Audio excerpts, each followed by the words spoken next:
Hey y'all, sharing my tasting notes and my journaling for Ceylon Lumbini OPA large leaf.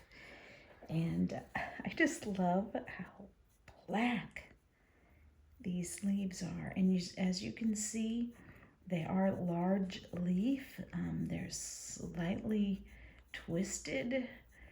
They just look so rich and inviting, I guess you could say, for classic teas. Here's a leaf that I pulled out of the Gaiwan, and there they are in the Gaiwan. Here's the color of your liqueur, and we'll look at that on the spectrum in the tasting notes, which are here on the computer. As always, I keep them in OneNote. So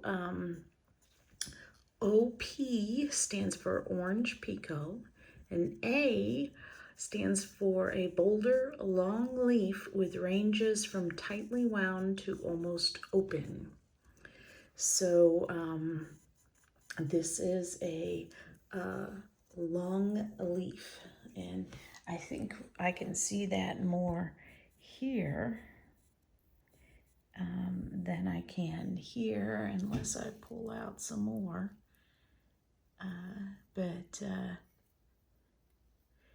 Anyway, back to my notes. So this tea, the first tasting I did was April 19th. This is much later in the year. I almost don't have any of this tea left, and I don't like to keep my tea that long, but I'm going to be drinking it up soon. This is from Sri Lanka, from the Lumbini estate in the Ruana region. Now, I have learned that I really like Sri Lanka tea.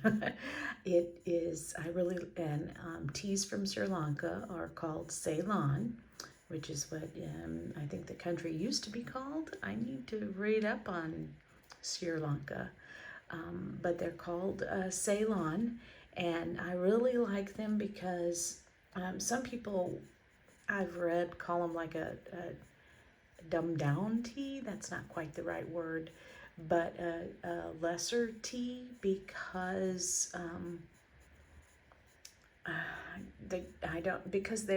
I don't know why. Anyway, I like them better. And I like them better because I never find one that is too astringent, too difficult to drink without milk or sugar. I can completely drink these without anything in them. But here's the map of Sri Lanka.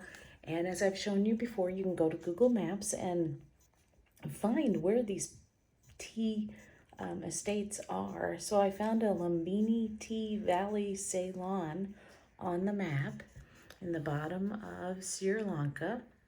And then I tried to learn a little bit more. You'll see the website, Tea Source. Actually, I did not copy that on here very well, but they said it was in the southern, and I'll have to change my notes.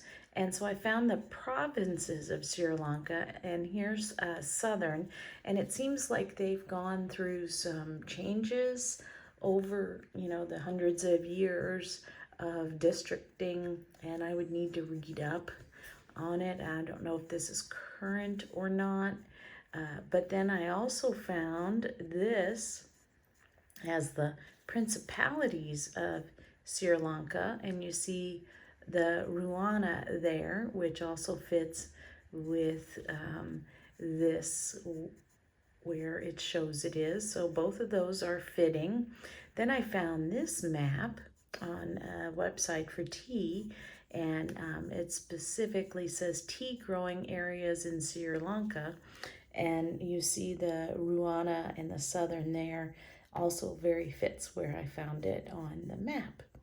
So those are going to be helpful. I put for processing, slightly twisted. Large black leaves, drinks well with milk. I think I'm not quite sure um, if that's from my original tasting notes that I transferred from my handwritten notes or not. I do not see any tips.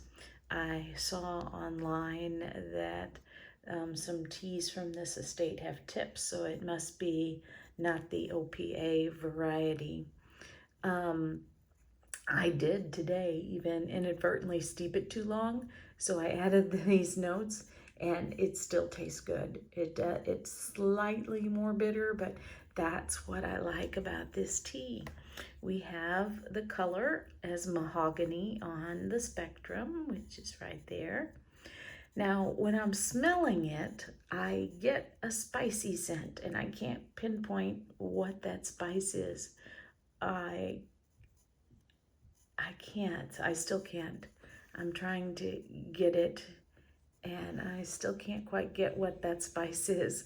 But I don't get that when I smell the wet leaves, and the wet leaves just smell like classic tea.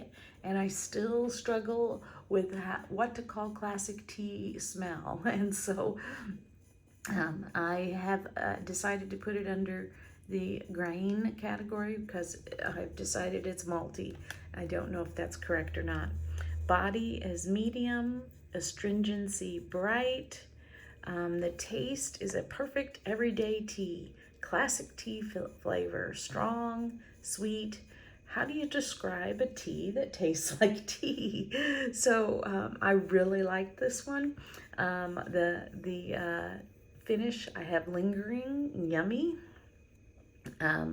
The yummy regular tea flavor just lingers a little bit. I would keep this one on hand as a good classic tea to keep on hand. Some days you just want that good classic tea flavor, and not all the different varieties, and this would be one I would keep on hand to reach for.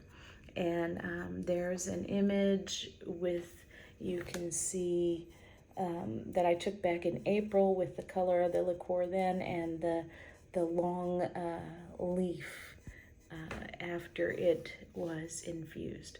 Have you tried this tea? Do you like Ceylon teas? Let me know.